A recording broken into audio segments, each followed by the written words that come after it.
नमस्कार साथियों, स्वागत है आप सभी का एक बार पुनः हमारे YouTube चैनल पर। साथियों, आज हम आपके लिए लेके आए हैं 7 मई 2020 से संबंधित करंट अफेयर और 7 मई से संबंधित जो भी करंट अफेयर के क्वेश्चन बनते हैं उन सभी क्वेश्चन पर हम चर्चा करने वाले हैं। और साथ ही साथ में मैं आपको बता दूं कि अभी तक मेरा YouTube चैनल सरकारी यात्रा अभी तक सब्सक्राइब नहीं किया हो तो ज़रूर कर दीजिए और उसके साथ में बेल आइकन को ज़रूर प्रेस कर दीजिए ताकि मेरा जब भी नया वीडियो आप तक आएगा तो नोटिफिकेशन पहुँच जाएगा।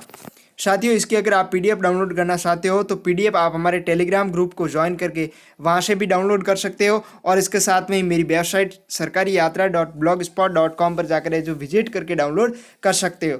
तो साथियों, चलिए आज के सबसे पहले क्वेश्चन की तरफ। सबसे पहला क्वेश्चन आता है, हाल ही में विश्व बैंक समूह ने वाइस प्रेसिडेंट्स ऑफ इंटीग्रिटी के रूप में किसे नियुक्त किया है? ऑप्शन आते हैं, option A Deepak Mittal, option number B मोहम्मदो डाइगन, option number C Mohammad Devgan, option number D इनमें से कोई नहीं। तो इसका जो सही आंसर है वो क्या है? बी आंसर सही है, यानी कि मोहम्मदो डाइगन को है जो विश्व बैंक ने के समूह का है जो वाइस प्रेसिडेंट ऑफ इंटीग्रिटी के रूप में है जो नियुक्त किया है। साथियों, यहाँ पर देखिए, यहाँ पर वर्ल्ड बैंक की बात आई है, यानी कि विश्व बैंक की बात आई है। ठीक है, तो विश्व बैंक की स्थापना कब हुई थी? तो जुलाई 1944 में हुई थी। कब हुई थी? जुलाई 1944 में हुई थी। और इसका मुख्यालय कहाँ पर है? तो मुख्यालय वाशिंगटन डीसी में है। कहाँ पर है? वाशिंगटन डीसी में है। और इसके जो एमडी और सीएफओ है वो कौन है? वो अंशुलान कांते। कौन है? अंशुलान कांते। ठीक है, चलिए अगले क्वेश्चन की तरफ। अगला क्वेश्चन आता है, इसके अध्यक्ष की भी बात कर लेता हूं। तो अध्यक्ष कौन है? David Malpass. कौन है? डेविड मालपास है। चलिए अगले क्वेश्चन की तरफ। अगला क्वेश्चन आता है, रूस ने सोवियत सैनिकों के स्मारक और कब्र समेत कई यादों को संरक्षित रखने हेतु किस देश के शीर्ष नेता को द्वितीय विश्व युद्ध के स्मारक के पदक के से सम्मानित किया है? तो ऑप्शन आते हैं, ए चीन, ऑप्शन नंबर बी नेपाल और ऑप्शन नंबर सी उत्तरी Korea, option number D Japan. तो इसका जो सही आंसर है वो क्या है? सी इसका सही आंसर है, यानी उत्तरी कोरिया के साथ है जो रूस ने है जो मिलकर है जो इस तरह का है जो शीर्ष नेता को द्विपक्षीय जो युद्ध में स्मारक पदक है उससे जो सम्मानित किया है। ठीक है, अब देखिए साथियों, यहाँ पर है जो बात आई है रूस और उत्तरी कोरिया की। ठीक है ना, तो रूस ने उत्तरी कोरिया के तानाशाह किम जोम उनको द्वितीय विश्व युद्ध स्मारक पदक से जो सम्मानित किया है। ठीक है, ये सम्मान उन्हें उत्तरी कोरिया में मारे गए सोवियत सैनिकों की स्मृति को संरक्षित रखने के लिए दिया गया है। यानी कि जो द्वितीय विश्व युद्ध में जो रूस के सैनिक शहीद हुए थे उनका जो एक यादों के रूप में, स्मृति के रूप में उत्तरी कोरिया ने संरक्षित रखा था, इसलिए जो रूस ने ये पुरस्कार है जो उनको दिया है। किंग जॉम की तरफ से विदेश मंत्री री शॉन गवान ने रूसी राजदूत से 1941 से 1945 की जंग के 75 साल पूरे होने के मौके पर यह पदक है जो स्वीकार किया है। चलिए अगले क्वेश्चन की तरफ। अगला क्वेश्चन आता है, किस राज्य सरकार ने मुख्यमंत्री शहरी रोजगार गारंटी योजना लॉन्च की? कैसी योजना? शहरी रोजगार गारंटी योजना। ठीक है, तो ऑप्शन देखते हैं। Option A Punjab, option number B Himachal Pradesh, option number C Madhya Pradesh, option number D Manipur. तो इसका जो सही आंसर है वो क्या है? इसका बी आंसर सही है। हिमाचल प्रदेश ने मुख्यमंत्री शहरी रोजगार गारंटी योजना है जो लॉन्च की है। किसने लॉन्च की है? हिमाचल प्रदेश ने लॉन्च की है। साथियों, यहाँ पर है जो, अब देखिए हिमाचल प्रदेश की बात आई है। ठीक है, सबसे पहले जान लेते हैं इस योजना के बारे में। ये योजना शहरी क्षेत्र में रहने वाले लोगों को 120 दिन की काम सुनिश्चित रोजगार प्रदान किया जाता है। ठीक है, हिमाचल प्रदेश की बात आई है। ठीक है, तो हिमाचल प्रदेश की राजधानी कहाँ पर है? आप जानते होंगे, शिमला में। और हिमाचल प्रदेश के वर्तमान मुख्यमंत्री कौन है? तो जयराम ठाकुर। कौन है? जयराम ठाकुर है, जो कि किस पार्टी से बिलोंग करते हैं? बीजेपी पार्टी से। ठीक है, यहाँ के जो वर्तमान में गवर्नर है वो कौन है? तो बंडारू दत्तात्रेय। ठीक है, हिमाचल प्रदेश की लोकसभा की सीटें कितनी है? तो 4 है। और राज्यसभा की सीटें कितनी है? 3 सीटें है। और विधानसभा की सीटें कितनी है? 68 सीटें। ठीक है, इन फैक्ट को आप जरूर याद रखिए, प्रतियोगिता परीक्षा में पूछे जाते हैं। हिमाचल प्रदेश का उच्च न्यायालय के मुख्य न्यायाधीश कौन है? तो लिंगपा नारायण। कौन है? लिंगपा नारायण है। और हिमाचल प्रदेश की 4 पड़ोसी राज्य कौन कौन से?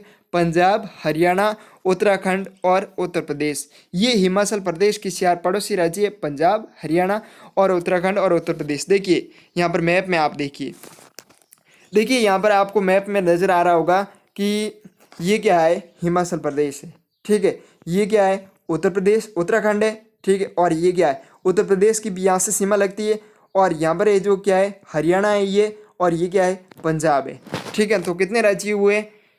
4 राज्य और एक ये जो ये केंद्र शासित प्रदेश आप देख रहे होंगे, ठीक है। जम्मू कश्मीर और लद्दाख 2 केंद्र शासित प्रदेशों की इसके साथ है जो सीमा लगती है। चलिए अगले क्वेश्चन की तरफ चलने से पहले कुछ और फैक्ट जान लेते हैं। हिमाचल प्रदेश के प्रमुख झीलें कौन कौन सी है? तो सूरजताल झील है, नाको झील है और रेणुका झील है, संद्रताल झील है और खजियार झील है और मसियाल झील है और भिंगूर झील है। ये सभी है जो हिमाचल प्रदेश की मुख्य झील है। और हिमाचल प्रदेश के मुख्य दर्रों की बात की जाए तो यहाँ पर रोहतांग दर्रा है, शिपकिला दर्रा है और बाड़लाशाह दर्रा है। ये है जो हिमाचल प्रदेश के प्रमुख दर्रे हैं। चलिए अगले क्वेश्चन की तरफ। अगला क्वेश्चन आता है, हाल ही में अंतर्राष्ट्रीय मिडवाइव्स दिवस यानी कि इंटरनेशनल मिडवाइव्स डे कब मनाया गया? ठीक है, तो ऑप्शन ए 2 मई को, ऑप्शन नंबर बी 3 मई को, ऑप्शन नंबर सी 4 मई को और ऑप्शन नंबर डी 5 मई को। तो इसका जो सही आंसर है वो क्या है? डी इसका सही आंसर है, यानी कि 5 मई को है जो अंतर्राष्ट्रीय मिडवाइव्स दिवस है जो मनाया गया था। ठीक है, अब देखिए इसको मनाने की उद्देश्य क्या क्या थी। ठीक है, तो इस दिवस को उद्देश्य मिडवाइव्स के काम को मान्यता देना और माताओं और उनके नवजात शिशुओं को प्रदान की जाने वाली आवश्यक है जो देखभाल के लिए मिडवाइव्स की स्थिति के बारे में लोगों में जागरूकता बढ़ाने के लिए 5 मई को है जो ये दिवस मनाया गया था। ठीक है, इसके मनाने की जो घोषणा है वो किसने की थी? WHO ने की थी। किसने की थी? मुख्य तौर से ध्यान रखिएगा, किसने की? WHO ने की थी।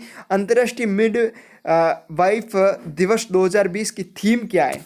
ठीक है, तो थीम आप जानते होंगे, यहाँ पर ये थीम दी हुई है, सेलिब्रेट और डेमोस्ट्रेस, ठीक है, mobilise unit over time is a now, ये इसकी थीम है। ठीक है, यहाँ पर देखिए साथियों WHO की बात आई है, तो हर क्वेश्चन में जहाँ पर WHO की बात आती है तो मैं आपको बताते रहता हूँ। ठीक है, WHO का फुल फॉर्म क्या है? World Health Organisation. क्या है? वर्ल्ड हेल्थ ऑर्गेनाइजेशन है, जिसको क्या कहते हैं? विश्व स्वास्थ्य संगठन के नाम से जाना जाता है। ठीक है, इसकी स्थापना कब हुई थी? 7 अप्रैल 1948 में। कब हुई थी? 7 अप्रैल 1948 में। और इसका मुख्यालय कहाँ पर है? तो मुख्यालय जिनेवा स्विट्जरलैंड में। कहाँ पर है? जिनेवा स्विट्जरलैंड में। इसके वर्तमान में अध्यक्ष कौन है? तो अध्यक्ष है टेड्रोस एड्रेनॉम। ठीक है, चलिए अगले क्वेश्चन की तरफ। अगला क्वेश्चन आता है, हाल ही में किसने गुटनिरपेक्षता आंदोलन नेम संपर्क समूह के ऑनलाइन शिखर सम्मेलन में भाग लिया है? ठीक है, तो भारत की तरफ से जो किसने लिया? Option A Narendra Modi, option number B Rajnath Singh, option number C Amit Shah, option number D Nirmala Sitharaman. तो इसका जो सही आंसर है वो क्या है? ए आंसर सही है, यानी प्रधानमंत्री नरेंद्र मोदी ने जो गुटनिरपेक्षता आंदोलन के समूह नेम नामक ऑनलाइन शिखर सम्मेलन में इन्होंने जो भाग लिया। साथियों देखिए, इस सम्मेलन में भाग लेने का उद्देश्य क्या था? महामारी के खिलाफ लड़ाई में अंतर्राष्ट्रीय एकजुटता को बढ़ाना। ठीक है, इस सम्मेलन की थीम क्या रखी थी? तो थीम ये रखी कि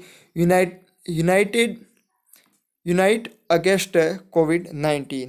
नेम की फुल फॉर्म क्या है? Non aligned movement. ठीक है, गुटनिरपेक्षता आंदोलन, इसकी स्थापना कब हुई थी? 1961 में हुई थी, जो कि बेलग्रेड सम्मेलन में। ठीक है, और इसका मुख्यालय कहाँ पर है? तो जकार्ता इंडोनेशिया में। इसके अध्यक्ष वर्तमान में कौन है? तो इल्हाम अलीयेव। ठीक है, ये वर्तमान में इनके अध्यक्ष है। तो साथियों ये थे अपने 7 मई 2020 से संबंधित करंट अफेयर, जिसके बारे में हमने बात की। 7 मई से संबंधित जो भी करंट अफेयर के डेटा बनते उन सभी डेटा पर हमने चर्चा की है। हम मिलते हैं नेक्स्ट वीडियो में, तब तक के लिए जय हिंद, वंदे मातरम।